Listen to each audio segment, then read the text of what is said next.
మంగళం సీని పార్టీ అంటే ఎండమే కానీ సోట వీధి మొదలుతురే ఒక స్మగ్లర్లేందే పోలీసులు పొలిటీషియన్లు అందరూ వచ్చిండారు పార్టీకి. అన్ని కోట్ల సరుకు కాపాడేసరికి పుష్ప ఒక్కతూరిగా హీరో అయిపోయినాడు. మంగళం సీని స్వయంగా తీసుకెళ్లే ఎంపీ గారికి పరిచయం చేసి ఉన్నాడు.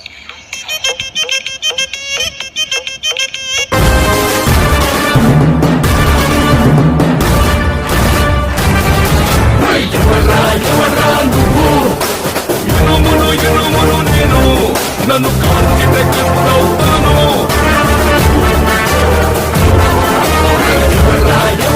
నువ్వు మట్టిని నేను నన్ను తప్పితే ఇటుకవుతాను.